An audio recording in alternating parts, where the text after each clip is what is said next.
Assalamualaikum warahmatullahi wabarakatuh. Pun enak napa mboten enak?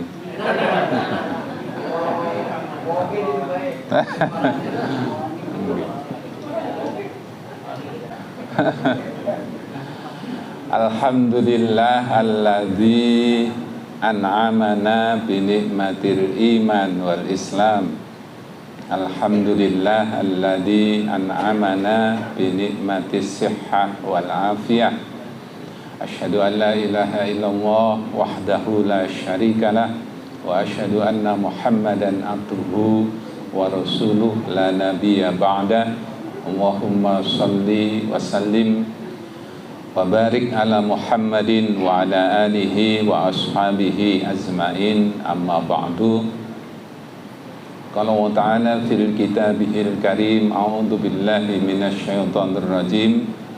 Qul inna sholati wa nusuki wa mahyaya wa mamati lillahi rabbil alamin. Wa qala ta'ala alladzi khalaqal mauta wal hayata liyabluwakum ayyukum ahsanu amala. Qala Nabi sallallahu alaihi wasallam, khairun nas man tala umruhu wa hasuna amaluhu wa syarrun nas man tala umruhu wa sa'a amaluhu. Al hadis atau kama qala. Yang sangat saya muliakan para kiai, para asatid, para gus, para sepuh, bini sepuh, para tokoh masyarakat, segenap pimpinan cabang Muhammadiyah Yosowilangun, pimpinan Muhammadiyah Ranting, ibu-ibu, anggota persyarikatan, takmir masjid napa Ar-Rahmah nggih. Ar-Rahmah Desa Kerai nggih, Kecamatan Yosowilangun, adik-adik sekalian yang juga saya hormati. Karena ini dibikin YouTube, jadi para pemirsa YouTube juga. Alhamdulillah pada pagi hari ini kita semua diberi kesehatan dan kesempatan oleh Allah Subhanahu wa taala bisa hadir di majelis taklim ini. Tentu yang paling utama tujuannya adalah menambah hasanah pengetahuan kita, terutama agama Islam. Orang akan menjadi baik, salah satu caranya ialah dengan menambah pengetahuan, pemahaman kita tentang ajaran-ajaran Islam. Idza aradallahu bi abdin khairan, jika Allah mengendaki seseorang itu menjadi baik, faqahahu fiddin, maka dia diberi pemahaman tentang agama. Mudah-mudahan ilmu yang kita peroleh, kita bisa mengambil manfaatnya, kita bisa paham dan bisa kita amalkan dalam kehidupan kita sehari-hari. Seperti doa kita, Rabbi zidni ilma warzuqni fahma. Di samping menambah ilmu, kita juga bisa silaturahim antar sesama saudara kita. Kita juga bisa menyempatkan diri untuk i'tikaf dalam rentang waktu yang relatif singkat, mungkin 1 jam atau 1 jam lebih. Kita semua berharap mudah-mudahan ini bagian dari amal kita kepada Allah Subhanahu wa taala dan mendapatkan pahala di sisi Allah Subhanahu wa taala, diangkat derajat kita dengan beberapa derajat. Salawat dan salam kita haturkan kepada Nabi kita Muhammad sallallahu alaihi wasallam, Nabi dan Rasul yang menjadi teladan bagi kita sekalian. Ibu bapak yang dimuliakan oleh Allah, 3 bingkai untuk menghantarkan kebaikan kita Pertama adalah iman, yang kedua adalah ilmu, yang ketiga adalah amal.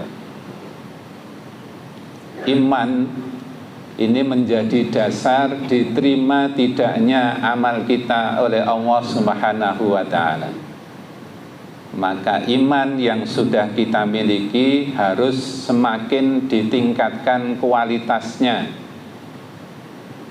Salah satunya ialah dengan berusaha meningkatkan akidah kita, ya. Suatu ungkapan di dalam sebuah hadis, perintah atau anjuran, jaddidu imanakum biqauli la ilaha illallah. Perbaruilah iman kamu sekalian dengan melafadzkan kalimat la ilaha illallah. Berapa kali harus mengucapkan kalimat la ilaha illallah? Semakin banyak semakin bagus, ya. Semakin banyak semakin bagus. Karena kadar iman kita ini seperti ungkapan yang sering kita dengar, bisa bertambah, bisa berkurang. Bisa bertambah, bisa berkurang. Mungkin ibaratnya seperti HP kita, Pak, ya. Nah, kalau sudah dipakai itu ya baterainya bisa berkurang, nanti dicas lagi bisa kembali penuh. Ada sahabat Kanjeng Nabi kita Muhammad SAW yang kebetulan namanya seperti nama bapak saya, Abu Darda. Bapak saya almarhum namanya Abu Darda. Beliau mengungkapkan al-imanu, iman itu bisa yazid wa yangkus, bisa bertambah dan bisa berkurang. Kita kadang-kadang sudah begitu yakin iman kita ini sudah sangat kokoh, sangat kuat. Bahasa Jawanya ngeletek gitu ya, ngeletek. Tibanya ada kejadian yang membuat kita terperanjat. Nah, padahal selama ini mungkin kita sudah yakin keluarga kita, saudara kita, teman-teman kita itu ya akidahnya sudah lurus, sudah benar. Nah, terus kita, yaitu tadi kalimatnya tibanya. Terus ada di sebagian teman kita keyakinannya beda dengan kita. Maka iman itu harus terus-menerus dipelihara oleh kita sekalian. Ada orang yang mungkin, Pak, ya, mungkin menganggap melafadzkan kalimat la ilaha illallah, tahlil itu mudah diucapkan secara lisan. Tetapi untuk mempertahankan sampai akhir hayat itu ya sebenarnya tidak mudah, perjuangan yang sangat berat. Di Lumajang sana saya diceritani ada orang yang menjadi pelajaran bagi kita sekalian, ya. Pekerjaannya itu nganakno duwe. Napa dadi bank napa niku, Pak? Bang Titil napa Bang Jeguk? Bang Titil napa Bang Jeguk? Masya Allah, na'udzubillah min dalik, sampai akhir hayatnya orang yang akan meninggal dunia kan ditalkin, ya. Lakinu mautakum biqauli la ilaha illallah. Talkinlah orang yang calon mati, orang yang akan mendekati mati itu dengan kalimat la ilaha illallah. Ditalkinlah si orang ini dengan kalimat la ilaha illallah. Mungkin di bahasa Jawa Pak nyebut Pak la ilaha illallah. Ternyata tidak bisa mengikuti talqin kalimat la ilaha illallah itu. Dia hanya duding duitku nuk kono jupukno, duitku nuk kono jupukno. Oleh pekerjaannya tadi bank Titil nama Bang Jeguk. Nah, itu mempertahankan akidah seolah mudah, la ilaha illallah, tetapi kadang-kadang di akhir hayat kita ini belum tentu semudah yang bisa kita bayangkan. Maka kita perlu terus-menerus melafadzkan kalimat tahlil ini, la ilaha illallah. Berapa kali ya, semakin banyak semakin bagus. Ibu-ibu barangkali sambil goreng nopo Bu, melafadzkan kalimat la ilaha illallah molak-malik tempe ngoten kan saged mawon. Nek bapak mungkin sambil napa niku bajak sawah nggih. Bajak sawah kan kebun napa sapi ngoten nggih Pak. Traktor sakniki nggih. Iya traktor. Nek biyen kan kebun napa sapi ngoten nggih. Bajak sawah. Sapine gila-gila ngeten nggih. La ilaha illallah, la ilaha illallah. Sing numpaki bajak niku kali nyabeti sapine padahal sapine sedang berzikir kepada Allah Subhanahu wa taala. Monggo hadirin sekalian, iman kita terus kita pompa, tingkatkan kualitas kita masing-masing. Yang kedua, ilmu.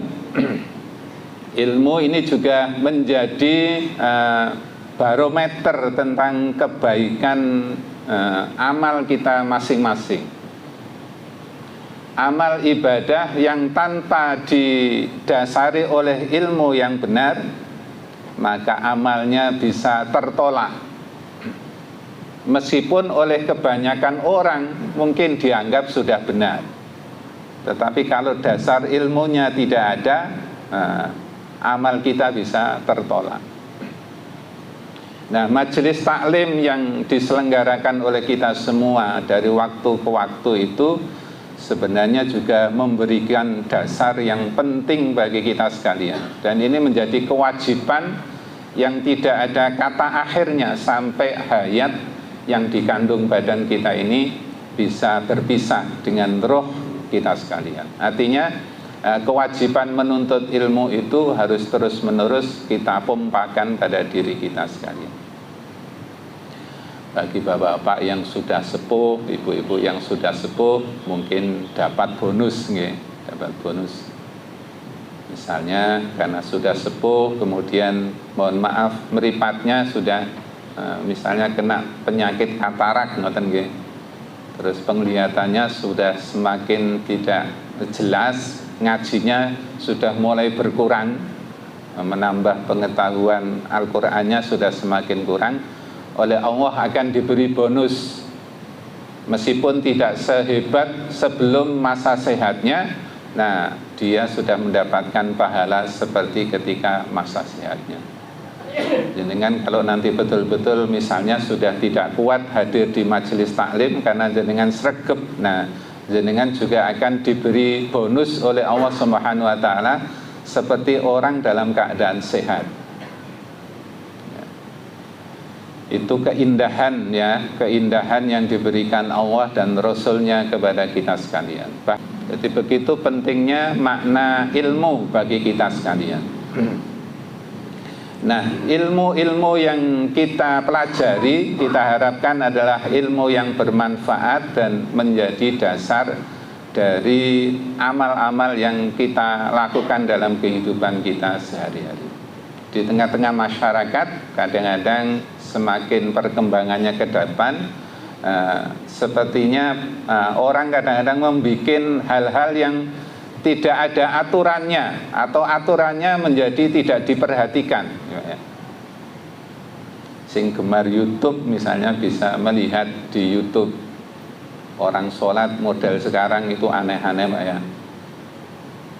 Jadi Allahu Akbar kemudian bokongi di egal-egalno ngoten nggih. Terus napa goyangan wis ngoten niku lho nggih. Kita lihat di YouTube ada sholat ya, gerakannya sangat luar biasa cepatnya misalnya begitu. Padahal orang yang sholatnya tidak tumakninah dan tidak khusyuk itu dianggap sebagai pencuri sholat.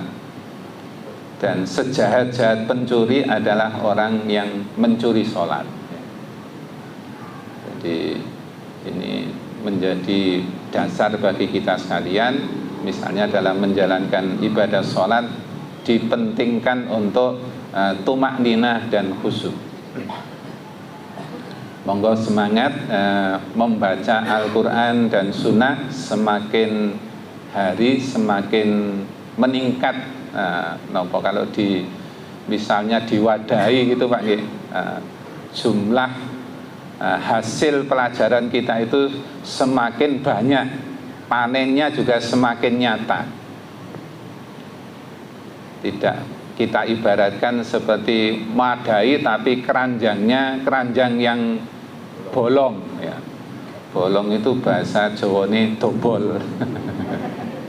Keranjang dobol. Jadi ilmunya gak penuh-penuh karena itu tadi, karena bolong itu tadi. Yang ketiga hadirin sekalian adalah amal. Iman, ilmu, dan amal. Dan sebagai bukti dari kebenaran kita, itu salah satunya diukur dari amal kita. Di surat Al-Mulk kalau nggak salah, dimulai dari Tabarok gitu nggih. Ayat yang kedua, Allah berfirman, alladzi khalaqal mauta wal hayata liyabluwakum ayyukum ahsanu amala.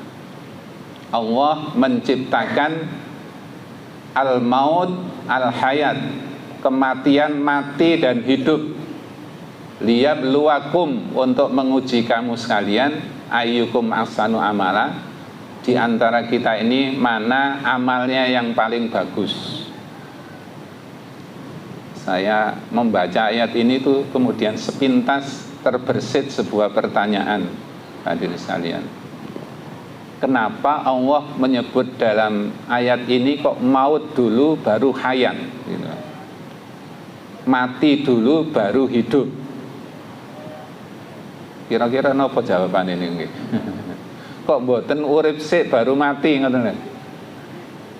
Alladzi khalaqal mauta wal hayata liyabluwakum ayyukum ahsanu amala.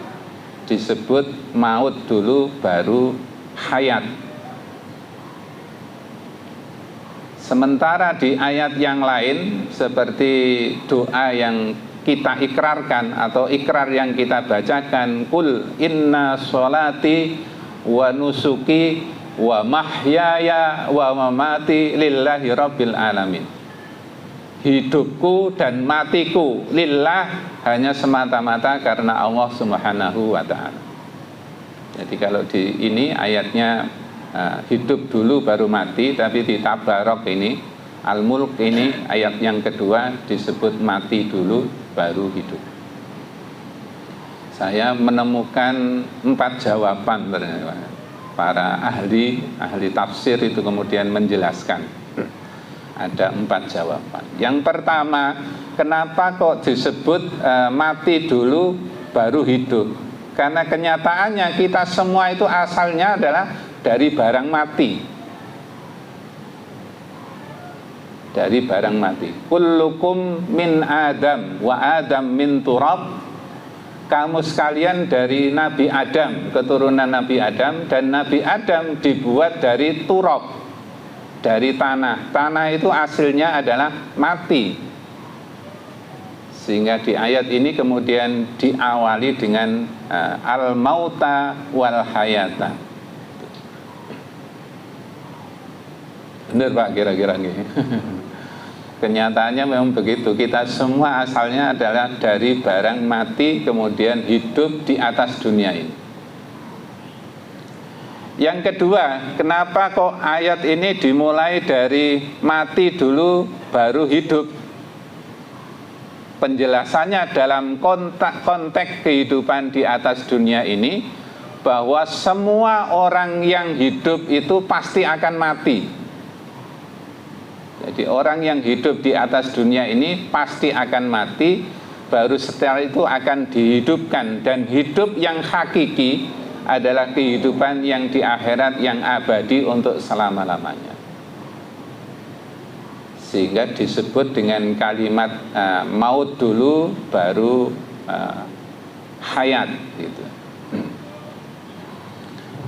Penjelasan yang ketiga, kenapa maut itu dijelaskan lebih awal baru hidup, itu untuk memberi motivasi, semangat kepada kita semua bahwa kita ini tidak akan lama dalam rentang waktu yang sudah ditetapkan oleh Allah Subhanahu wa taala, pasti akan mati. Pasti akan mati. Dan mati tidak ditentukan oleh berapa umur kita, hadirin sekalian, oleh jatah umur yang disediakan oleh Allah Subhanahu wa taala kepada kita. Maka sebelum kematian itu datang, kita sudah didorong dulu oleh Allah Subhanahu wa taala, mumpung durung mati nang gitu Pak ya. Ibadah yang bagus, zikir yang banyak, baca yang banyak begitu. Dan seterusnya. Ini menjadi alat untuk memberi motivasi bagi kita sekalian. Yang keempat, kenapa hayat itu disebut lebih awal daripada kematian? Karena kehidupan kita ini sesungguhnya memang periodenya dibikin oleh Allah seperti itu. Akan hidup 2 kali, akan mati 2 kali. Atau dibalik, mati 2 kali, akan hidup 2 kali. Mati pertama ketika kita masih belum menyatu antara roh dan jasad kita, berarti kita dalam posisi masih mati. Kemudian dihidupkan di atas dunia, hidup yang pertama. Yang awal tadi mati yang pertama. Kemudian setelah itu kita akan mati yang kedua, berpisahnya jasad dengan roh kita. Dan kemudian akan dibangkitkan oleh Allah kembali dalam kehidupan yang abadi di akhirat kelak, surga atau neraka. Berarti mati 2 kali, hidup 2 kali. Sehingga kita diberikan penjelasan dalam ayat ini dimulai dari mati, kemudian setelah itu hidup.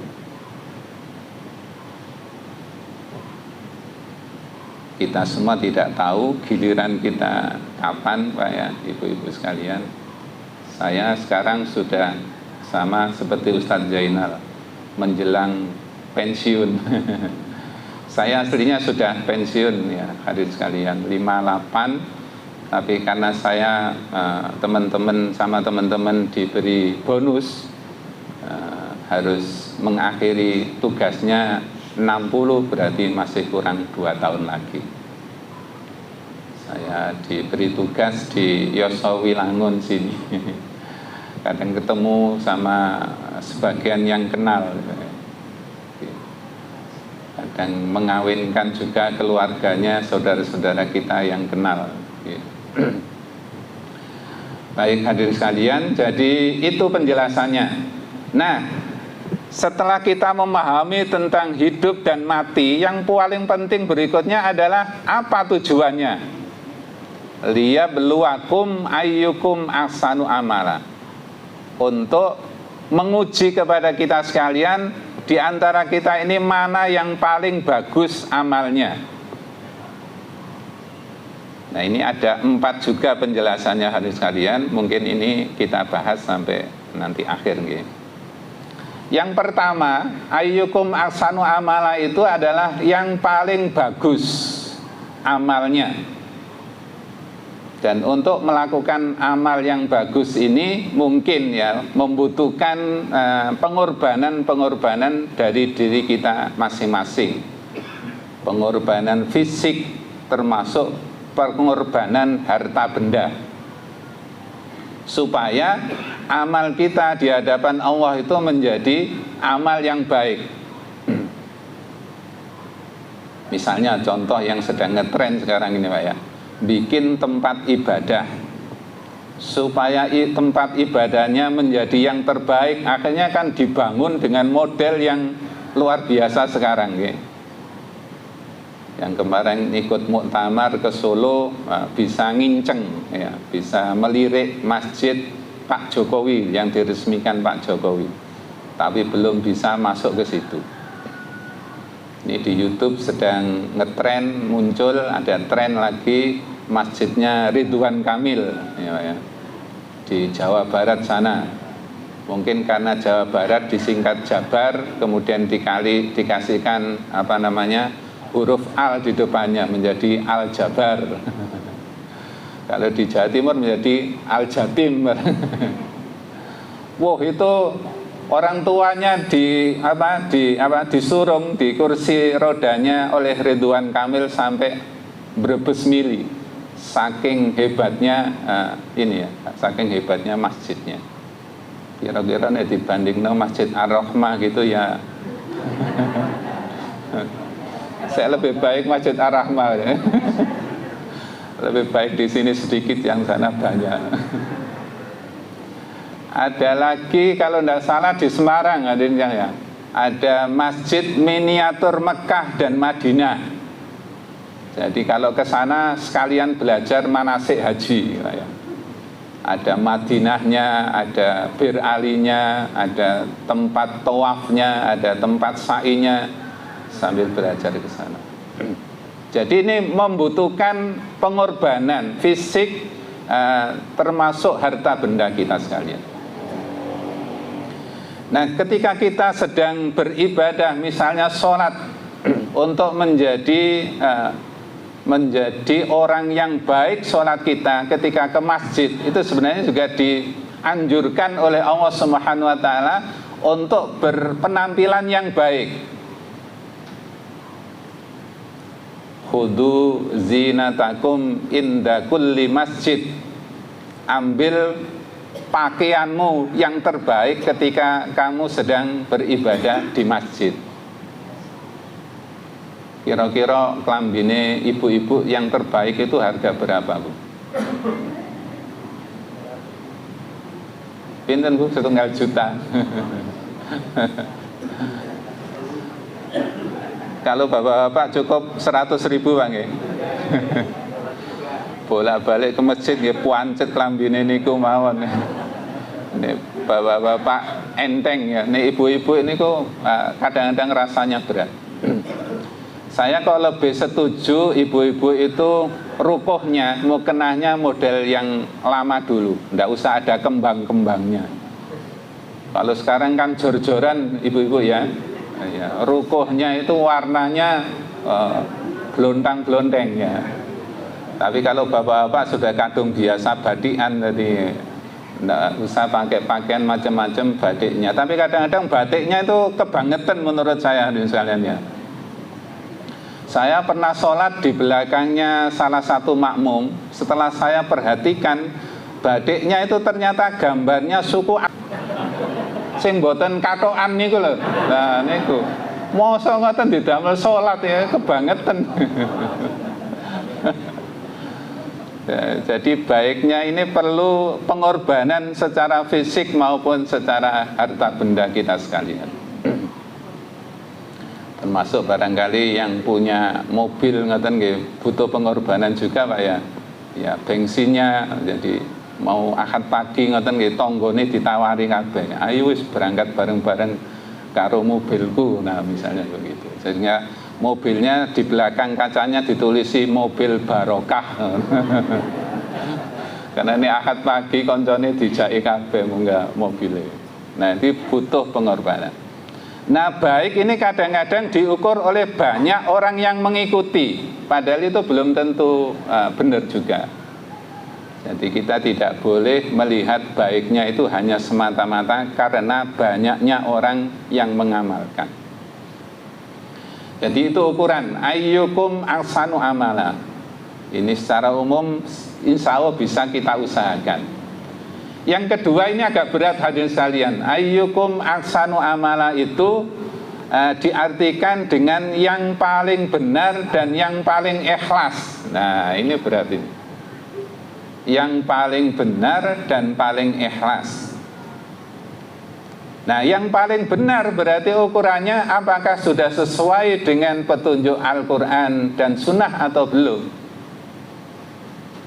Sehingga kalau kita sedang beribadah kepada Allah Subhanahu wa Ta'ala, memang harus kita lihat ini, Pak ya, standar ukurannya itu berdasarkan Al-Quran dan Sunnah Nabi kita Muhammad SAW. Ya ayyuhalladzina amanu atiullaha wa atiur rasul. Taatlah kepada Allah dan taatlah kepada Rasul, sehingga mengukur apakah amal kita ini sudah benar atau tidak diukur dari standar yang sudah ditentukan oleh Allah dan oleh Nabi kita di dalam Al-Quran maupun sunnah Nabi kita Muhammad SAW. Saya ini kebetulan ngajar di STET Muhammadiyah, Pak. Yang saya sampaikan itu salah satu mata kuliahnya adalah Tarikh Tasrih. Tarikh Tasrih itu sejarah perundang-undangan hukum Islam. Sampai pada bab menjelang ujian akhir itu babnya tasrih periode taklid, ngoten Pak. Jadi babnya itu tasrih periode taklid. Nah, pembahasannya tentu kemudian melihat sejarah zaman waktu itu pada periode taklid, betapa banyak para generasi yang kemudian hanya taklid saja kepada orang-orang atau para tokoh-tokoh atau madhab-madhab sebelumnya. Sampai waktu itu pada periode taklid itu ada ungkapan bahwa pintu ijtihad sudah tertutup, sudah tidak boleh ada ijtihad lagi. Sehingga orang begitu sudah mencukupkan dirinya dengan hasil yang sudah dihasilkan para tokoh-tokoh sebelumnya. Nah, salah satu pertanyaan yang kadang saya tanyakan kepada para mahasiswa adalah, apakah taklid itu boleh? Boleh napa mboten, Pak? Mengamalkan ibadah dengan cara taklid itu boleh napa mboten?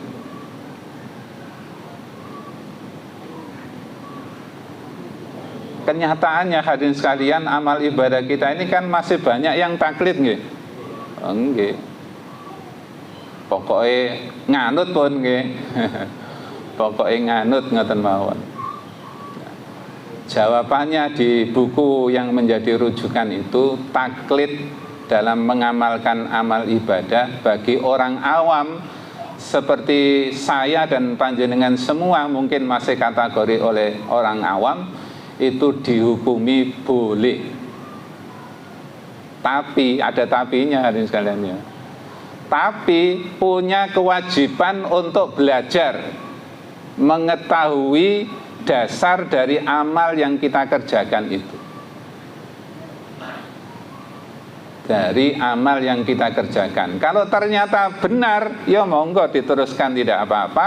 Tapi kalau setelah kita pelajari ternyata kok tidak punya dasar yang kuat, maka harus ditinggalkan. Maka harus ditinggalkan. Yang tidak boleh taklid secara mutlak itu ada 3. 1, taklid kepada tradisi nenek moyang yang jelas-jelas bertentangan dengan syariat agama Allah. Ini kan tasik kuwadah hadirin sekalian nggih. Sek kuwadah teng masyarakat niku. Bahkan ndak berani melanggar nggih. Ndak berani melanggar. Nanti khawatir ini dan itu. Nah, gitu.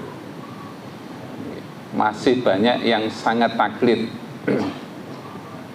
Yang kedua, yang tidak boleh secara mutlak adalah taklid kepada orang, ya, atau kita sebut taklid kepada oknum. Yang oknum itu tidak jelas dia punya dasar yang kuat atau tidak. Jadi kita yang penting ngikut. Misalnya, ya itu tadi kasus di awal. Nah, terus tiba-tiba geledeknya saudara kita itu punya amalan yang berbeda dengan kita, ya. Karena dia tokoh, maka kemudian kita ngikut saja. Nah, itu tidak diperkenankan. Yang ketiga, yang kedua ini oknumnya. Yang ketiga adalah perbuatannya, mengikuti seseorang yang perbuatannya jelas-jelas bertentangan dengan syariat agama Allah, itu tidak boleh kita lakukan. Jadi maka kita harus kuncinya harus mencari apakah amal yang kita lakukan ini sudah ada dasar yang kuat atau tidak. Orang awam diperkenankan untuk sementara taklid boleh, tapi punya kewajiban untuk mempelajari dari amal yang kita kerjakan itu. Muhammadiyah misalnya contohnya ya, kalau menjelang sholat subuh adzannya 2 kali ya. Adzannya 2 kali, adzan awal sama adzan subuh. Sebagian besar di masjid-masjid itu kan jarang ada orang yang adzannya 2 kali, adzan awal sama adzan subuh. Ya paling kemudian muter kaset ngaji gitu ya, atau dikomando dengan komando ucapan-ucapan tertentu. Apakah kita ikut dengan adzan 2 kali itu benar atau tidak? Ya dicari rujukan. Yang benar yang mana?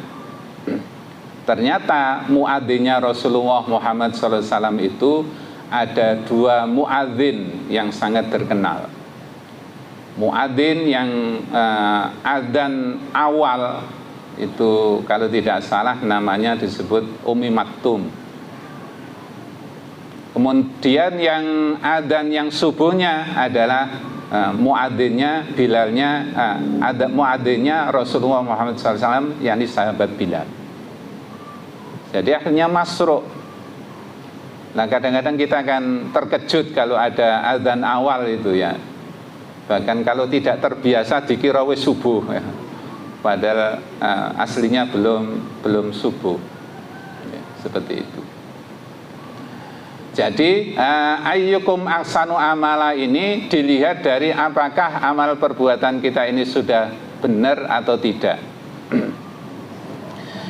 Yang berat lagi adalah ayyukum ahsanu amala itu dilihat mana yang paling ikhlas. Nah ngukur ikhlas niku sing rada angel hadirin sekalian ya, Bapak Ibu sekalian. Saya membaca di sebuah tulisan, orang ikhlas itu ada 3 tingkatan. Tingkatan yang paling banyak seperti yang kita jalani barangkali ya, melakukan amal ibadah kepada Allah karena takut mendapat siksa api neraka dan kepingin mendapatkan balasan pahala dari Allah Subhanahu wa Ta'ala. Saya kira saya juga masih seperti ini kan sekalian. Kalau jenengan mungkin sudah tidak seperti ini.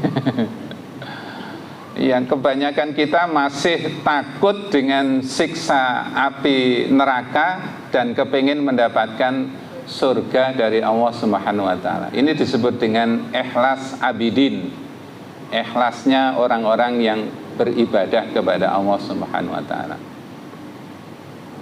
Dan tidak salah menurut saya karena Al-Quran masih sangat banyak ayat-ayat yang memberi peringatan kita dengan siksa yang sangat pedih dan akan memberi balasan pahala bagi orang-orang yang melakukan amal soleh dengan balasan yang berlipat ganda.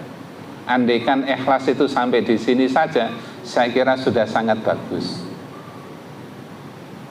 Man amila sholihan min zakarin aw unsa wa huwa mu'minun falanuhyiyannahu hayatan thayyibah wa lanajziyannahum ajrahum bi ahsani ma kanu ya'malun.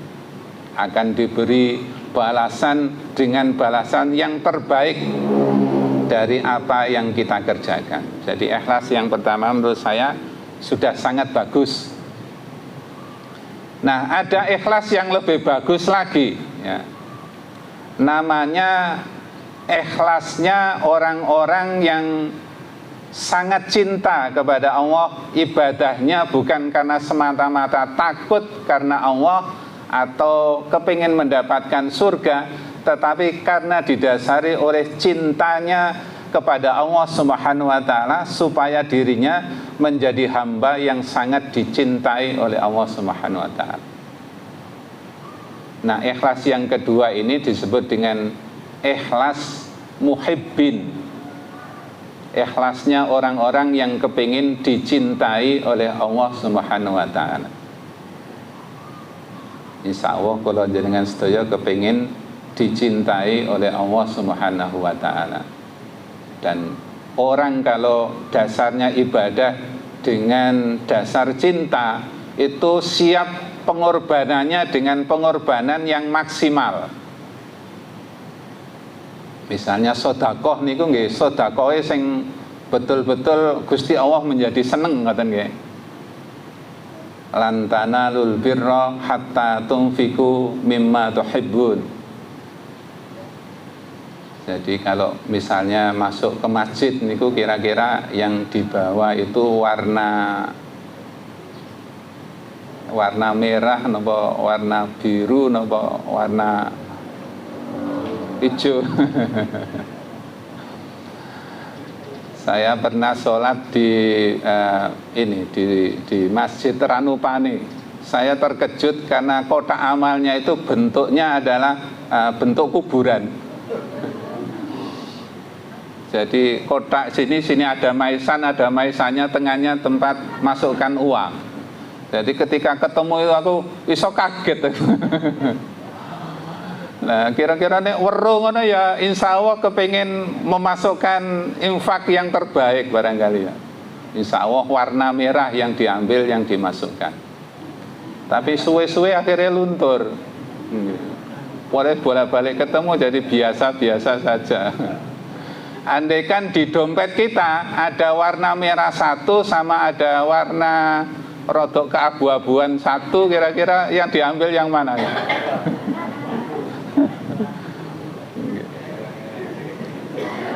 Insya Allah yang diambil yang warnanya rodok keabu-abuan.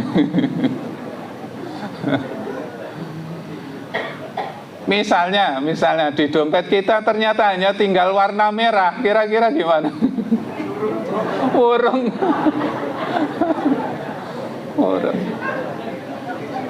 Padahal kan ya, cinta itu butuh pengorbanan kan, pengorbanan yang maksimal. Mboten jenengan kula kiambak nih teng dompet niku wonten warna merah tok ngoten nggih, mboten siyos. Mboten siyos. Mangke diurupaken riyen ajeng dilebetaken teng kotak sing lintune. Kalau riyen nggih nate niku salat teng Masjid Lok Suki Sukodono. Kotak amale niku berbentuk pendoso hadirin sekalian. Jadi waktu Jumatan terus kotak amalnya dilewatkan ngoten nggih, setengah kaget. Pendoso rek. Tapi sekali mungkin iso kaget, tapi bolak-balik wis pancet balik malih. Jadi butuh pengorbanan. Nah, saya kira ini akan menjadi sangat luar biasa kalau bisa kita amalkan dalam kehidupan kita sehari-hari, sehingga kita bisa meningkatkan kualitas ibadah kita kepada Allah Subhanahu wa ta'ala. Ayyukum aksanu amala, yang ketiga, kata ahli tafsir adalah orang yang paling zuhud, orang yang paling membatasi dirinya supaya tidak terlalu banyak cinta kepada urusan dunia, tetapi cinta kepada akhirat. Amal-amalnya lebih cenderung untuk fokus kebahagiaan hidup di akhirat. Terus terang saya belum bisa Pak Adinya, zuhud yang seperti ini. Dan ini perlu ada latihan-latihannya. Di kitab tasawuf itu ada tingkatan-tingkatannya. Saya ini masih sering gampang kepincut kalau disebut nama RP itu, masih gampang kepincut loh. Nih ibu-ibu insya Allah pun buatan pantas purun kali RP ini. Kalau nopo niku kalau menikahkan orang di Yosawilangun sini, yang laki-laki itu saya tanya pekerjaannya kerja di Freeport. Freeport niku kan tambang emas. Jadi mas kawinnya kalau tidak salah uangnya itu sekitar 40 juta kalau nggak salah.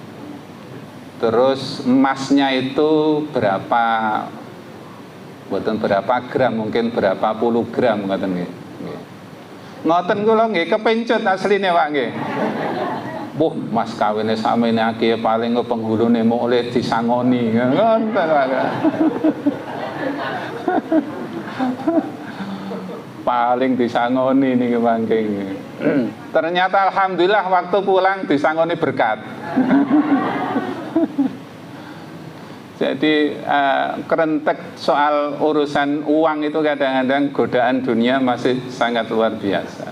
Ya seperti cerita yang di Lumajang itu ya. Soal tukang menggandakan uang gitu. Soal Bang Jeguk itu tadi sampai akhirnya ketika ditalkin itu yang disebut uangnya belum bisa zuhud. Nah di buku Buya Hamka itu ada namanya tasawuf modern. Tasawuf modern ini mungkin Buya Hamka melihat perkembangan zaman yang sudah sedemikian rupa, maka boleh hadirin sekalian penampilan kita seperti orang modern, tapi hati kita itu ada sifat zuhudnya yang kita tanamkan dalam diri kita sekalian. Misalnya kok cinta dunia itu tidak terlalu berlebih-lebihan. Dunia kita manfaatkan untuk menjadi alat ya, untuk menanam kebaikan. Nah kita bisa panen di akhirat kelak. Yang terakhir hadirin sekalian, ayyukum ahsanu amala itu diartikan dengan orang yang paling banyak mengingat kematian. Dzikir maut, dzikrul maut, mengingat kematian. Saya sebenarnya mendukung kalau ada mobilitas sosial untuk ziarah kubur, nah gitu ya, keliling-keliling ziarah kubur itu memang ada ininya, ada seruannya untuk ziarah kubur. Yang tidak boleh itu tradisinya yang mengiringi ziarah kubur itu yang tidak bagus. Rasulullah Muhammad SAW pernah bersabda ya, qad nahaitukum an ziyaratil kubur, sungguh aku pernah melarang kamu sekalian untuk ziarah kubur.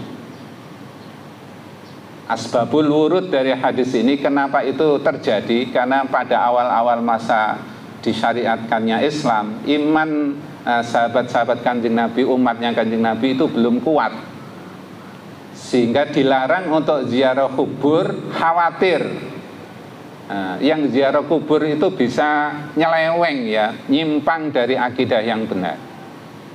Maka nahaitukum an ziyaratil kubur. Nah ketika akidah umat Islam itu sudah semakin meningkat, Rasulullah kemudian meralat, kalau bahasa di tasrih itu memansuh ya, mengganti perintah yang awal, yang larangan yang awal dengan perintah anjuran yang baru, fazuruha. Maka sekarang kalau kita bahasakan dengan terjemah bebas, maka sekarang ziarahlah kubur kamu sekalian. Karena fa'innaha, karena sesungguhnya ziarah kubur itu bisa mengingatkan diri kita soal kematian. Nah, cuma Islam kemudian memberi panduan, ada akhlak, ada etika, ada ininya, ya Pak ya. Ada aturan bagaimana adab kita sedang berziarah kubur. Kita kalau ziarah kubur kan salam, hadirin sekalian ya. Assalamualaikum ya ahlal kubur. Sebagian ada teks lain, Assalamualaikum ya ahlad diyar, minal mu'minin wal muslimin wa ana insa'allahu bikumul lahikun. Jadi ketika salam saja sudah mengingatkan kita semua bahwa kita ini akan segera menyusul seperti mereka. Jadi betul-betul kita sedang dididik untuk mengingat kematian dengan ziarah kubur. Nah etikanya kalau yang bapak-bapak itu boleh sering ziarah kubur, kalau ibu-ibu tidak boleh terlalu sering ziarah kubur. Kenapa ya? Emosinya ibu-ibu dengan bapak-bapak itu kan ini beda. Sehingga kalau bapak insya Allah jarang nangis, nih ibu kan kata mulare. Napa nek pun tanggal tuwek ngoten. Jadi khawatir ibu-ibu niku terlalu hanyut dalam suasana, maka ibu-ibu tidak terlalu boleh sering-sering ziarah kubur. Kalau bapak-bapak boleh sering ziarah kubur. Karena itu tadi, fa innaha, karena sesungguhnya ziarah kubur itu bisa untuk mengingat kematian kita. Orang yang mengantarkan jenazah menuju kuburan itu juga ada adabnya. Harus diam, merenung dalam diri kita bahwa sebentar lagi kita juga nasibnya seperti itu. Nah, ini kadang-kadang tidak diperhatikan hadirin oleh orang yang mengantarkan jenazah menuju kuburan. Ngobrol sak koncone nggih. Bahkan ono sing guyu ngakak-ngakak niku nggih. Ya Allah. Padahal mengantarkan jenazah kuburan itu ya, itu ngakak-ngakak. Saya pernah membaca, cuma saya lupa dulu ya. Andaikan di Keliping enak sebenarnya, di salah satu koran. Ada orang yang mau meninggal wasiat, aku engko nek mati bungkusen kerandai dengan bendera partai tertentu dan putarkan lagu dangdut. Nah, itu. Akhirnya begitu meninggal sungguhan ya, keluarganya bingung. Dilakoni apa ndak?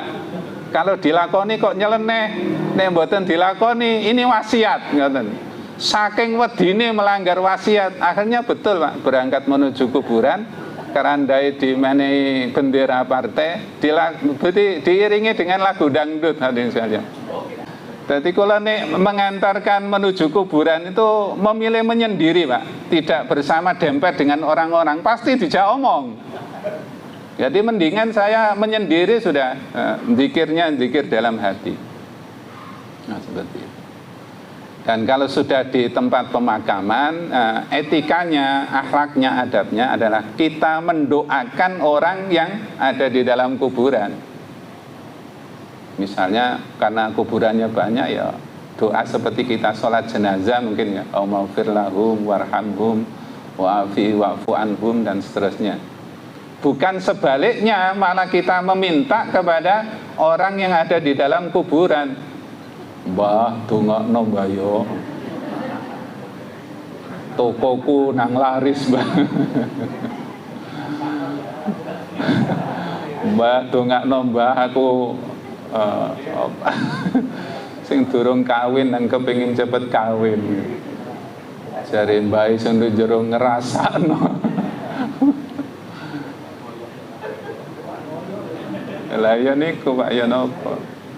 Saya berkesempatan ziarah kubur Pak Presiden Soeharto teng pundi mriku. Perjalanan menuju ke Jawa Barat saya mampir. Masuk ke makamnya Pak Harto niku ternyata ngantri Pak, satu persatu gitu, enggak boleh umpet-umpetan. Nah, di depan saya itu begitu nyampe di pemakamannya Pak Harto, selendangnya langsung dicopot Pak. Jadi maisannya Pak Harto niku malah diosok-osok ngoten nggih. Kare kecumik-kecumik juga nopo sing diwaos niku. Akhirnya terbersih pada diri saya. Aku tak takon kah Pak Harto kabare yo nopo. Ternyata Pak Harto pun tanya dulu hadirin sekalian. Le, ya apa le kabare le? Enak zamanku dhisik to. Ngoten niku dari kaget kula nggih. Setelah keluar dari tempat pemakaman ternyata banyak kaos-kaos yang tulisannya seperti itu. Le kabare ya apa le enek zamanku dhisik to le Pak Harto. Nah, padahal aslinya ziarah kubur itu adalah untuk tadzkiratul maut, mengingat kematian. Nah, 1, 2, 3, 4 ini kalau dikawinkan hadirin sekalian, dipadukan, maka insya Allah kita akan punya amal yang terbaik. Amalnya bagus, amalnya benar, amalnya ikhlas, amalnya bisa menghantarkan kita untuk mengingat kematian. Dan kalau sudah mengingat kematian yang tadi, kenapa mati itu disebut duluan, kita akan dimotivasi untuk melakukan amal sebanyak-banyaknya.